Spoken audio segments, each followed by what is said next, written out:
5 অঙ্কটাই বলছে 600 কি 2, 9, 16, 23 এই প্রগতির কোনো পদ। এখন ওর মধ্যে ইনফরমেশন দিয়ে দিয়েছে কি প্রথম পদ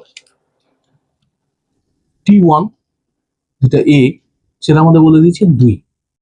আর আমাদের সাধারণ অন্তর আমাদের বলে দিয়েছে D equal to 9 minus 2,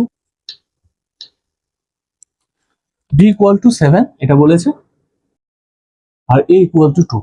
এখন 600 সংখ্যাটা এই প্রগতিটার কোনো পদ হবে না না হবে সেটা আমরা জানি না। এই অঙ্কটা করার জন্য আমরা ধরে নিচ্ছি যে 600 প্রগতিটির আরতম পদ। যে মনে করি টি আর ইকুয়াল টু 600, তাহলে শর্ত অনুসারে এবার আমরা লিখতে পারি তাহলে আরতম পদের ক্ষেত্রে a প্লাস আর মাইনাস 1d ইকুয়াল টু 600। যদি আর এর মান একটা পূর্ণ সংখ্যা বেরোয় তাহলে আমরা বলতে পারবো যে হ্যাঁ 600 সংখ্যাটা এই প্রগতিটার ওই যে মানটা বেরোবে তততম পদে আছে। কিন্তু যদি আর এর মানটা এরকম ভগ্নাংশ বা অন্য ধরনের কোনো বেয়ারা মান বেরোয় তাহলে আমরা বলবো যে 600 প্রগতিটার কোনো পদ হবে না।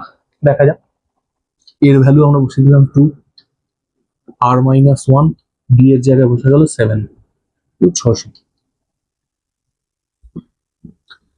আর মাইনাস 1, 7 ইকুয়াল টু 600 মাইনাস 2, 598,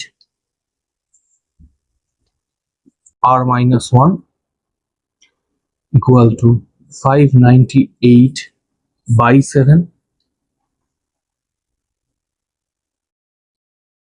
এখানেই পূর্ণ সংখ্যা ভগ্ন সংখ্যা ভগ্নাংশ এসে গেছে, কাটবে না। 38, 38 এর মধ্যে 7 যায় না।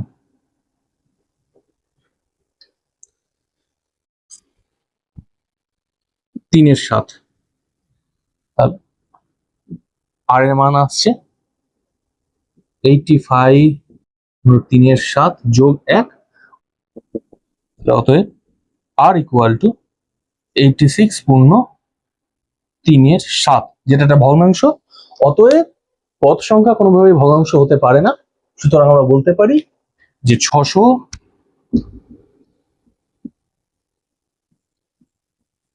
প্রগতির পদে নেই বা কোনো পদে নেই বা পদ হতে পারে না, পদ নয়।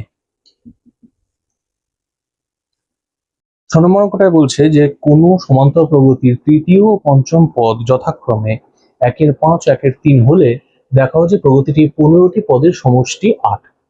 অর্থাৎ প্রথম 15টি পদের সমষ্টি বলছে।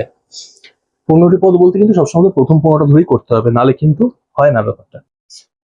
ওকে, তোমাদেরকে ইনফরমেশন দিয়ে দিয়েছে যে T3 বলে দিয়েছে, T5 বলে দিয়েছে। তা আমরা ধরে নিই, মনে করি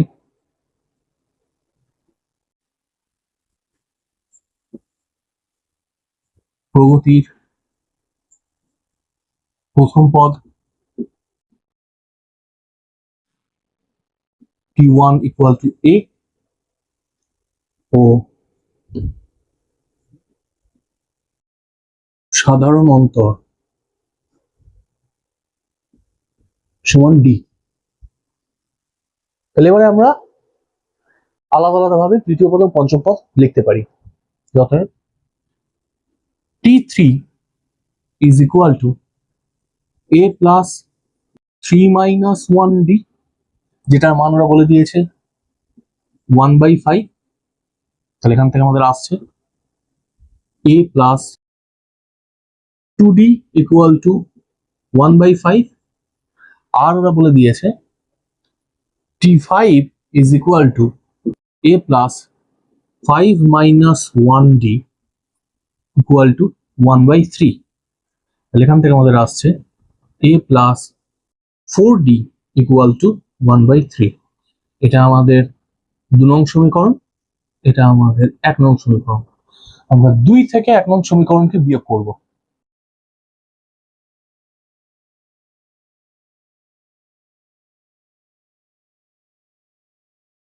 A plus 4D equal to 1/3, A plus twice D is equal two 1/5। বিয়োগ করলে এ কেটে যায়, পড়ে থাকে twice D equal two 1/3 minus 1/5। তাহলে অতএব D equal two 1/2 into 1/3 minus 1/5। এটা ক্যালকুলেট করলে আসে 2/15, 2 কেটে যায়, আসে 1/15, একেবারে ভগ্নাংশের যোগ্য। D equal two 1/15।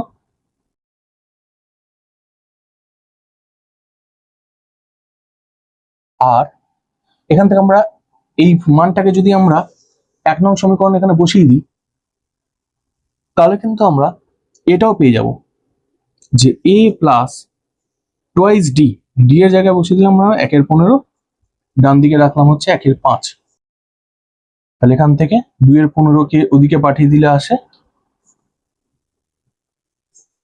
A equal to 1/5 minus 2/15, অর্থাৎ এটাও আসছে 1/15। তাহলে এর মানও বেরোয় আমাদের 1/15।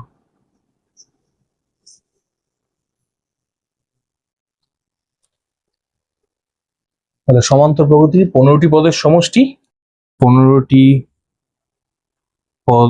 পদের সমষ্টি is 15 is equal to 15/2 into twice a এর জায়গায় 1/15 প্লাস n minus 1d, মানে 15 minus 1d, d এর জায়গায় আবার 1/15। তাহলে আসছে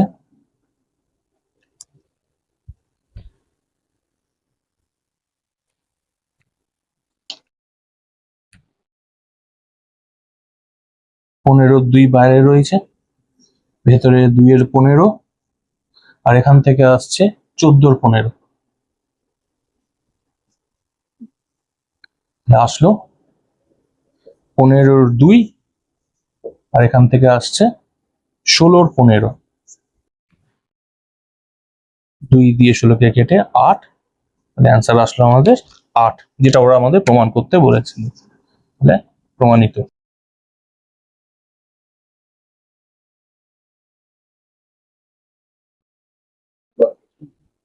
সাত নম্বর অঙ্কটা বলছে একটি সমান্তরাল প্রগতি নির্ণয় করো যার r সংখ্যক পদের সমষ্টি twice r square plus 3r। এই প্রগতিটির 20টি পদের সমষ্টিও নির্ণয় করতে বলেছে। এটাই অনুশীলনে বলা যেতে পারে যে ওয়ান অফ দ্য বেস্ট, আর একটা সেরা অঙ্কের মধ্যে একটা অঙ্ক। এখন এই প্রথম পার্টটা না বলে দিলে যে কেবলমাত্র 20টি পদের সমষ্টি আমরা এখান থেকে বের করে ফেলতে পারতাম, কিন্তু আমাদের বলছে প্রগতিটা নির্ণয় করে, কিন্তু ইনফরমেশন আমাদের কিছুই দেয়নি যে প্রথম পদ সাধারণত দেয়নি, কেবলমাত্র বলছে 8তম পদের আর সংখ্যক পদের সমষ্টি 2r স্কয়ার প্লাস 3r। মানে এইটা মিন করছে কি আর এর মান যাই হোক না কেন তার মানটা এখানে বসে যাবে, অর্থাৎ 7টা পদের সমষ্টি হবে 2 × 7 স্কয়ার প্লাস 3 × 7। যদি 10টা পদের সমষ্টি বলি 2 × 10 স্কয়ার প্লাস 3 × 10। যদি 17টা পদের সমষ্টি বলি 2 × 17 স্কয়ার প্লাস 3 × 17। অর্থাৎ আর এর মান যাই হোক না কেন, যত বড়ই হোক না কেন, সেই মানটাই আমরা এখানে বসিয়ে আমরা ততগুলো পদের সমষ্টি নির্ণয় করতে পারবো। তাহলে এইটাই আমাদের একমাত্র দিয়ে দেওয়া সম্পর্ক। এখান থেকে আমরা লিখব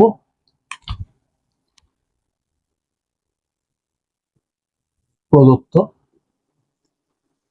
এস আর আর সংখ্যক পদের সমষ্টি S r is equal to 2r square plus 3r। এই যে সম্পর্কটা, এই সম্পর্কটাতে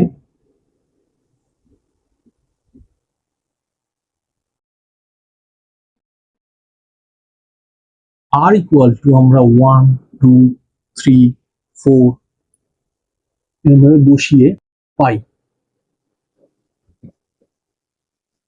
আমরা করবো কি, এই সমীকরণটাতে আমরা r ইকুয়াল টু 1 2 3 4 এভাবে বসিয়ে দেখবো যে কি পাওয়া যাচ্ছে। s1 is equal to 2 × 1 square 3 × 1। যেখানে যেখানে r ছিল আমরা 1 বসিয়ে দিলাম, এরপরে যেখানে যেখানে r আছে আমরা 2 বসাবো। s2 is equal to 2 × 2 square plus 3 × 2। s3 is equal to 2 into 3 square plus 3 into 3. S4 is equal to 2 into 4 square plus 3 into 4. এরকম করতে করতে চলেছে এন্ডলেস। এখন এইটার মান কত হচ্ছে? 2 into 1 square মানে 2, তার সাথে 3 5, 2 square মানে 4, তাহলে 8, 8 এ 6 এ 14, 3 square 9, 18, 18 আর 9 এ 27, আচ্ছা 16 দুগুণে 32, 32 আর 12 তে 44। তাহলে এরকম করতে করতে এগোচ্ছে। তাহলে আমাদের বলেছে যে S1 equal to 5, এটা আমরা নির্ণয় করলাম। S1 মানে কি? একটা পদের সমষ্টি। মানে S1 কি? একটা পদের সমষ্টি, মানে একটাই পদ। তাহলে এখান থেকে আমরা পেয়ে যাই যে S1 এটার মানেটাই হচ্ছে আমাদের T1, এটা হচ্ছে আমাদের 5, এটা আমরা পেয়ে গেলাম। একইভাবে আমরা S2 বলতে পারি। S2 মানে কি? দুটো পদের সমষ্টি, অর্থাৎ T1 প্লাস T2। তাহলে এখানে আমরা একটু আগেই S2 এর মান নির্ণয় করে রেখেছি 14, আমাদেরকে 14 বসিয়ে দিলাম। T1 আমরা একটু আগে নির্ণয় করলাম 5, 5 বসে গেল, পরে থাকলো T2। তাহলে এখান থেকে আমাদের আসছে T2, এখান থেকে আসছে আমাদের T2 equal to 14 minus 5, 9। তাহলে আবার আমরা নির্ণয় করি যে S3 আমাদের কি? S3 আমাদের কি বলে? প্রথম তিনটে পদের সমষ্টি, অর্থাৎ T1 plus T2 plus T3। আর একটু আগে আমরা T1 plus T2 মানে যেটা S2 এর মান নির্ণয় করে রেখেছিলাম আমরা 14। তা আমরা বলতে পারি যে S3 is equal to S2 plus T3, অর্থাৎ দুটি পদের সমষ্টির সাথে একটা পদ যোগ হলেই তবেই তো S3 আসছে। ওকে, S3 যেটা আমরা নির্ণয় করে রেখেছি যে তিনটে পদের সমষ্টি 27, দুটি পদের সমষ্টি S2 14, অজানা রয়েছে আমাদের কেবলমাত্র T3। তাহলে এখান থেকে T3 27 থেকে 14 বাদ দিয়ে দিলে আসে আমাদের 13। একইভাবে S4 is equal to কি? চারটে পদের সমষ্টি, অর্থাৎ প্রথম তিনটে পদের সমষ্টির সাথে যদি আমরা চতুর্থ পদটাকে জুড়ে দিই, চতুর্থ পদটা, তাহলে S4 এর মান আমরা নির্ণয় করে রেখেছি চারটে পদের সমষ্টি 44, আর S3 এর মান আমরা নির্ণয় করেছি 27, আর T4 আমাদের অজানা। তাহলে এখান থেকে আমাদের T4 এসে যায়, T4 is equal to 17। তাহলে আমাদের T1 5, T2 9, T3 13, তাহলে পরপর আমাদের পদগুলো আসছে 5, 9, 13, 7, অর্থাৎ প্রগতিটা আমাদের নির্ণয় করা হয়ে গেছে। তাহলে অতএব প্রগতিটি 5, 9, 13, 17 এরকম করতে করতে চলেছে। এটা আমাদের অ্যান্সার 1। দ্বিতীয় কি বলেছে? 20টি পদের সমষ্টি নির্ণয় করো। আমরা লিখবো আমরা যে S20 is equal to, formula কি আমাদের n/2, অর্থাৎ এই অঙ্কের ক্ষেত্রে n/2 হচ্ছে আমাদের 20/2 twice a, 2 into a, এই অঙ্কের প্রথম পদ হচ্ছে 5, প্লাস n-1d, এই অঙ্কের ক্ষেত্রে n হচ্ছে 20, 20 minus 1d, সাধারণ অন্তর 13 minus 9 4, 9 minus 5 4, তাহলে প্রত্যেকটা পদে 4 করে করে বেড়েছে, তাহলে আমাদের সাধারণ অন্তর হচ্ছে এই অঙ্কের ক্ষেত্রে 4। তাহলে এখানে আসছে 10, 5 গুণে 10 যোগ 19, 4 এ 76, 76 আর 10 এ 86, আর 10 এ 860 আমাদের অ্যান্সার। এই অঙ্কটাই যদি আমাদের প্রগতি নির্ণয় না করে কেবলমাত্র 20টি পদের সমষ্টি নির্ণয় করতে বলতো, আমাদের কিন্তু অনেক শর্টেজ হয়ে যেত। এটা আমি এক্সট্রা দেখাচ্ছি, এই অঙ্কটাও কিন্তু অনেক সময় দিয়ে দেয় যে প্রগতি নির্ণয় না করে কেবলমাত্র 20টি পদের সমষ্টি নির্ণয় করো, তখন কিন্তু আমরা ডাইরেক্টলি এটা বের করতে পারতাম। তখন আমরা লিখতে পারতাম S R equal to twice R square plus 3R, এখানে আমাদের কন্ডিশন কি? R equal to 20, তার R equal to 20 বসিয়ে পেয়ে যাই আমরা কি? S20 is equal to 2 into 20 square plus 3 into 20, তাহলে 2 into 20 square মানে 400, 400 দুগুণে 800, আর তার সাথে 3 into 20 মানে 60, 860 তে 860, সেম অ্যান্সার। কিন্তু এইটুকুতে আমাদের অঙ্কটা হয়ে যাচ্ছিল, কিন্তু প্রগতি নির্ণয় করাতে আমাদের এতটা করতে হলো। 8 অঙ্কটা বলছে 21 যোগ 19 যোগ 17 এরকম ভাবে এগোচ্ছে। সমান্তর প্রগতিটি প্রথম থেকে কমপক্ষে কতগুলি পদের সমষ্টি 120, প্রগতির শেষ পদ এবং পদ সংখ্যা নির্ণয় করো। উত্তর দুটি হবার কারণ কি সেটা বলতে বলেছে। কেবলমাত্র আমরা জানি যে উত্তর দুটো আসবে। আচ্ছা, ওরা যেটা বলছে যে প্রগতিটির তাহলে প্রথম পদ আমরা কি পেয়ে গেলাম, অতএব t1 = a 21। এখানে আমরা দেখতে পাচ্ছি প্রগতিটার পদগুলো 21, 19, 17 অর্থাৎ মানগুলো ক্রমশ হ্রাস পাচ্ছে। এটা একটা ক্রমহ্রাসমান প্রগতি। এর আগে আমরা যতগুলো প্রগতি করছিলাম সবকটা প্রগতি ছিল ক্রমবর্ধমান, প্রত্যেকটা মান ক্রমশ বৃদ্ধি পাচ্ছিল। কিন্তু বৃদ্ধি পাক আর হ্রাস পাক সাধারণত নির্ণয় করার সবসময় সর্বদা নিয়ম হচ্ছে পরবর্তী পদ থেকে পূর্ববর্তী পদকে বিয়োগ দেওয়া। এক্ষেত্রে আমাদের সাধারণত ডি আসছে, সেম আছে। দেখো 17 থেকে 19 কে বাদ দিলে -2, 19 থেকে 21 কে বাদ দিলে -2, তাহলে আসছে -2। তাহলে এবারে আমাদের বলেছে কমপক্ষে কতগুলি পদের মান 120। ধরে নিই আমরা যে 8 সংখ্যক পদের সমষ্টি 120, ধরি SR = 120। তাহলে এবারে আমাদের সেই ফর্মুলা, n এর জায়গায় r বসিয়ে r/2 into twice a plus r-1 d = 120, or r/2 into twice a 2 into 21 plus r-1, এটা আমাদের অজানা আছে, d এর মান -2 = 120, r/2 42, -2 এর সাথে r গুণ করলে -2r, প্লাসে মাইনাসে +2 120। তাহলে ব্র্যাকেটের মধ্যে পড়ে থাকে 42 44 মাইনাস টুয়াইস আর 2টাকে আমরা ওইদিকে পাঠিয়ে দিলে আসে 240 ডান সাইডে, আর আগে আছে আর। তাহলে এখান থেকে পাওয়া যাচ্ছে আমাদের 44r মাইনাস 2r²। 240 কে বাঁদিকে নিয়ে চলে আসলো, -240 = 0। এখন দেখা যাচ্ছে যে যে পদটার দ্বিঘাত রয়েছে তার সহগ রয়েছে 2, এখানেও 2 আছে, এখানেও 2 আছে, 2 এর সব কমন ফ্যাক্টর রয়েছে 3টে পদের মধ্যে, 2কে আমাদের সরাতে হবে। আর দ্বিঘাত পদের সাইন বা চিহ্ন রয়েছে হচ্ছে আমাদের ঋণাত্মক, এটাকে আমাদের ধনাত্মক বানাতে হবে। তো এটা করার একটা উপায় হচ্ছে একই সাথে দুটো কাজ আমরা করব, সাইনও চেঞ্জ করব, 2টাকেও সরাবো। উভয় পক্ষে আমরা -1/2 দিয়ে গুণ দেব,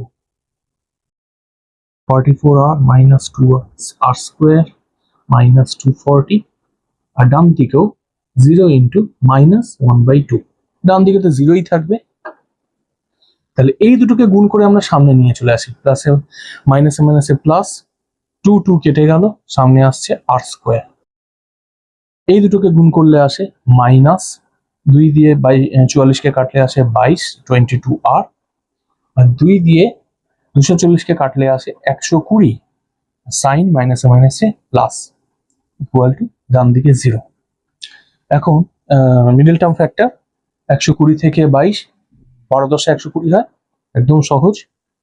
r-10, আর একটা আসবে r-12 = 0। তাহলে r এর মান আসলো একটা 10, আর আরেকটা মান আসছে 12। তাহলে এখানে আমাদের পদ সংখ্যাটা বেরিয়ে গেছে, এটা পরেরটা আগে বেরিয়ে গেছে, কিন্তু আমাদের জিজ্ঞেস করেছে শেষ পদ। তাহলে শেষ পদটা আমাদের বার করতে হবে। তাহলে শেষ পদ যখন আমাদের পদ সংখ্যা হচ্ছে 10, আমরা কি পেয়েছি 120টা সমষ্টি বেরোবে, 120 সমষ্টি বেরোবে 10টা পদের ক্ষেত্রে, 12টা পদের ক্ষেত্রে। যখন 10টা পদ তখন আমরা লিখব t10 =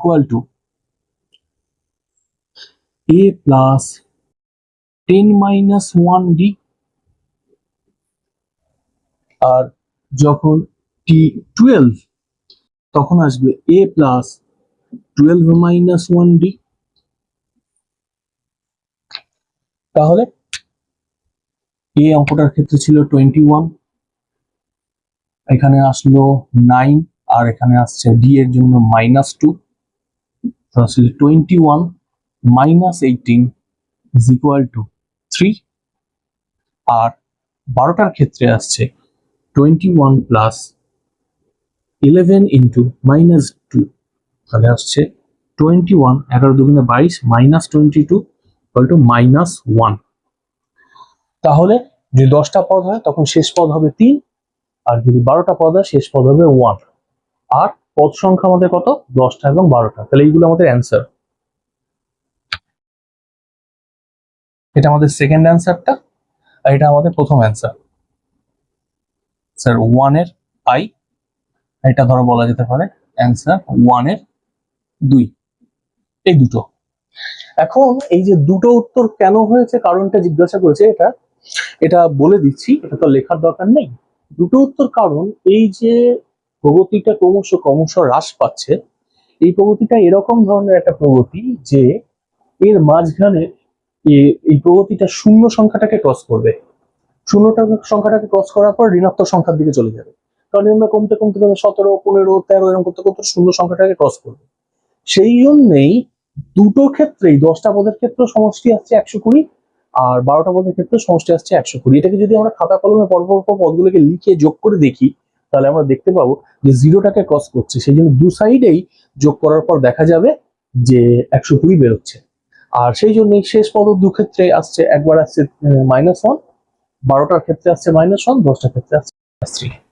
এটাই হচ্ছে দুটো উত্তর হওয়ার কারণ। 9 নম্বর অঙ্কটায় বলছে যে সমান্তর প্রগতিযুক্ত পরপর তিনটি সংখ্যার যোগফল 36 এবং গুণফল 1140 হলে সংখ্যা তিনটি কত? এরকম ধরনের অঙ্কের ক্ষেত্রে যদি তিনটে থাকে, আমাদের সংখ্যা তিনটি ধরে নিতে হয়। যে মনে করি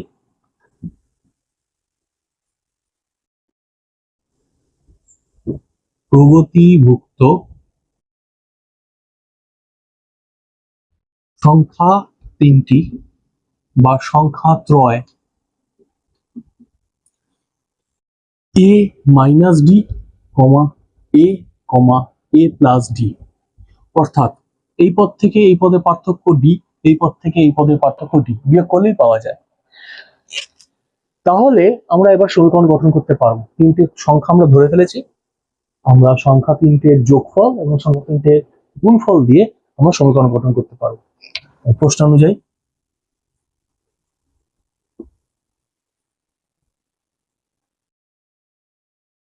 a minus D plus a plus a plus D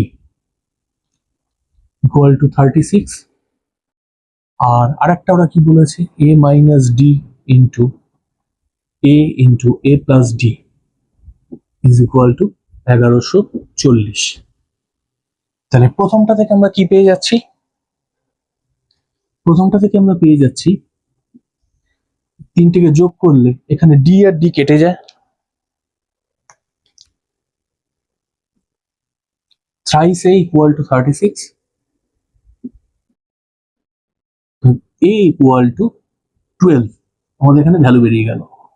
a এর মান আমরা পেয়ে গেছি। a এর মানটাকে যদি আমরা এই যে আমাদের দ্বিতীয় যে সমীকরণটা, যেটা সংখ্যা তিনটির গুণফল বলেছে, তার মধ্যে যদি আমরা এর মানটা বসিয়ে দিই, তাহলে আমাদের ডি এর মানও বেরিয়ে যাবে। তাহলে লিখতে পারি আমরা 12 মাইনাস ডি to 12, আর এদিকে 12 plus D is equal to 1140। 12টাকে এদিকে ভাগ দিয়ে দিলে পড়ে থাকে কে 12 plus D into 12 minus D, সাজিয়ে লিখলাম, অর্থাৎ এটাকে আগে লিখলাম পরে লিখলাম। আর এদিকে ভাগ হয়ে গেলে 1140/12 আসে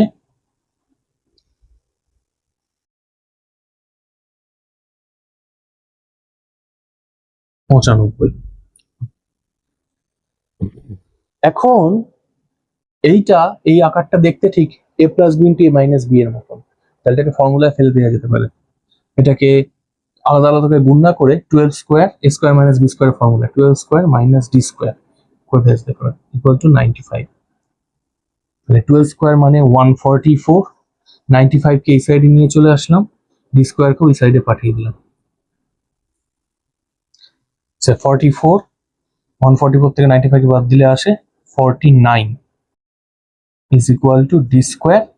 তাহলে এখান থেকে লিখতে পারি আমরা D equal to plus minus root over 49 equal to plus minus 7। তাহলে আমাদের এও বেরিয়ে গেছে, ডিও বেরিয়ে গেছে। তাহলে লিখবো আমরা নির্ণেয় সংখ্যা তিনটি a minus D is equal two a 12 minus D একবার আসবে 7 দিয়ে, এর মান আসছে আমাদের 5, আর এ তো আমাদের 12 ফিক্স আছে, a plus D equal two 12 plus 7 equal two 19। আর যখন মাইনাস 7, তাহলে 12 মাইনাস মাইনাস 7, সেটার ভ্যালু আসছে 19, এ মাইনাস ডিটা, আর এ প্লাস ডিটা আসবে 12 প্লাস মাইনাস 7, এটার ক্ষেত্রে আসবে প্লাস মাইনাস মাইনাস 5। অর্থাৎ সংখ্যা তিনটি 19, 12, 5, অথবা যখন আমাদের সাধারণ অন্তর -7 তখন এরকম সিকোয়েন্সে আসবে, আর 5, 12, 19 যদি সাধারণ অন্তর 7 হয় তখন এই সিকোয়েন্সে আসবে। এটা আমাদের অ্যান্সার। আগের অঙ্কটা আমরা না মুছেই পরের অঙ্কটা করছি, কারণ 10 নম্বর অঙ্কটা অনেকটা সেম, শুধু অল্প কয়েকটা জায়গায় ডিফারেন্স আছে। সমান্তর প্রগতিভুক্ত 4টে সংখ্যা বলেছে, আগের বার 3টে সংখ্যা ছিল, 4টে সংখ্যার যোগফল 22 এবং প্রান্তিক সংখ্যা দুটির গুণফল।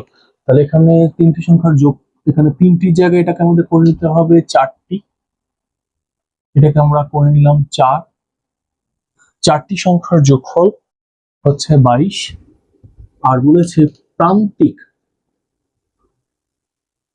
প্রান্তিক দুটি সংখ্যার গুণফল, প্রান্তিক সংখ্যা দুটির গুণফল 10। ঠিক আছে, প্রান্তিক সংখ্যা দুটি আমরা লিখেছি প্রান্তিক দুটি গুণফল হচ্ছে আমাদের দিয়ে দিয়েছে 10। ওকে, তাহলে এখানে 4টি সংখ্যা, 4টে সংখ্যাকে আমরা আগের মতনই ধরতে পারি, যে মনে করি প্রগতিভুক্ত সংখ্যা 4টি,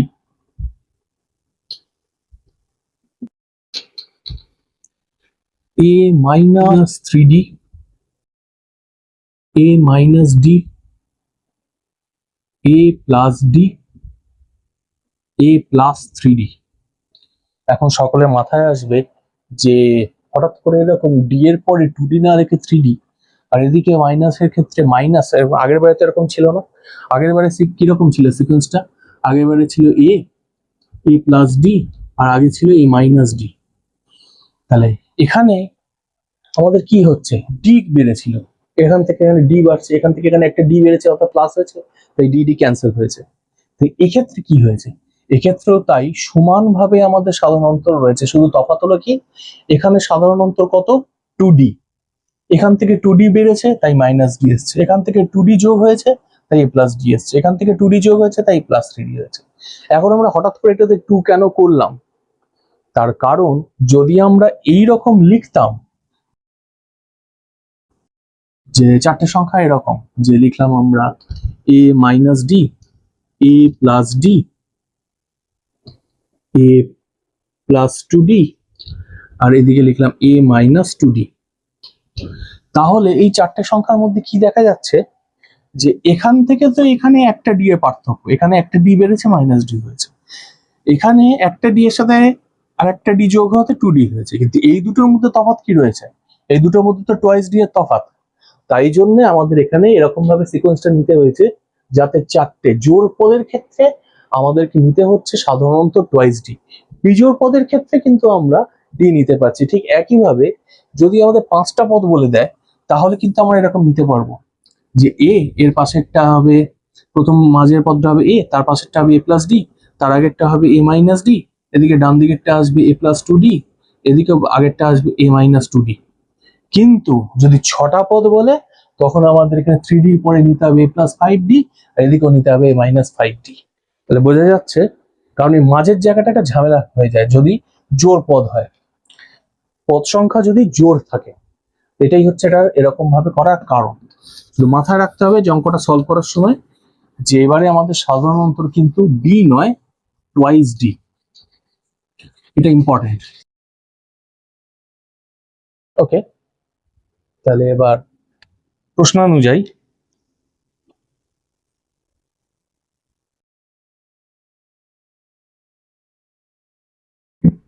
চারটি সংখ্যার যোগফল লিখবো আমরা a minus 3d plus a minus d plus a plus d plus a plus 3d is equal two 22। এটা আমাদের 1 নং সমীকরণ। আর আরেকটা বলেছে ওরা প্রান্তিক সংখ্যা দুটো, অর্থাৎ এই ধারের সংখ্যাটা এই ধারের সংখ্যাটার গুণফল হচ্ছে 10, অর্থাৎ a minus 3d into a plus 3d equal to বলেছে 10। এটা আমাদের 2 নং সমীকরণ। তাহলে 1 নং সমীকরণ থেকে আমরা কি পাই? 1 নং সমীকরণ থেকে আমরা পাচ্ছি এখানে প্লাস 3d মাইনাস 3d কেটে গেল, প্লাস ডি মাইনাস ডি কেটে গেল, তাহলে পড়ে থাকে a plus a plus a plus a, চারটে পদের জন্য 4a equal to 22, a equal to 11/2।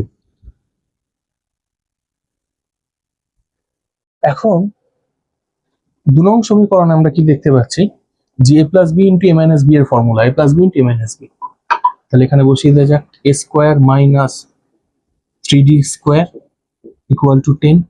তাহলে এখানে a স্কোয়ারের মান বসিয়ে দেওয়া যাক 11/2 স্কোয়ার মাইনাস 3d স্কোয়ার মানে 9d স্কোয়ার ইকুয়াল টু 10। 10 কে এই সাইডে নিয়ে চলে যাই, 9d স্কোয়ার কে ওই সাইডে নিয়ে চলে যাই, তাহলে 121/4 minus 10 is equal two 9d square. তাহলে এখান থেকে আসে 81/4 আর ইকুয়াল টু 9d স্কোয়ার। তাহলে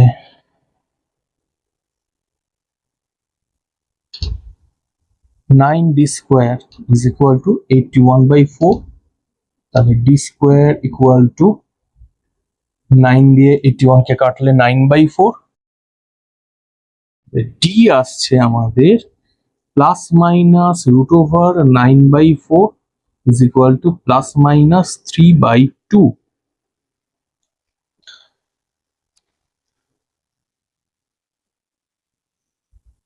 তাহলে আমাদের সংখ্যা চারটি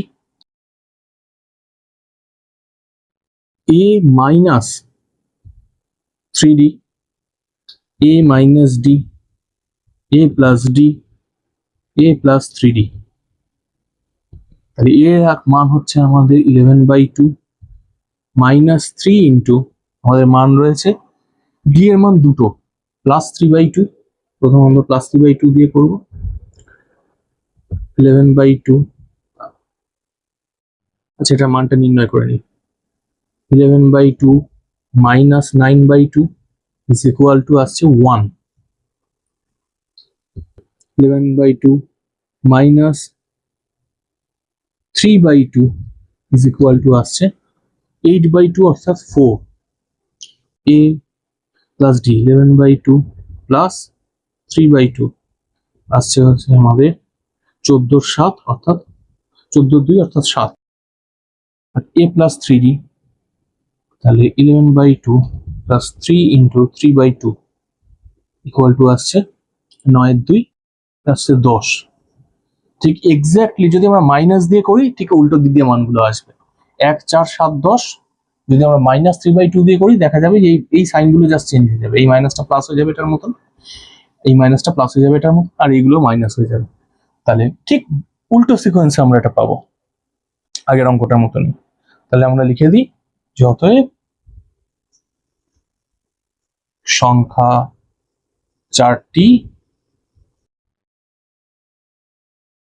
1 4 7 10 বা 10 7 4 1, এটাই আমাদের অ্যান্সার।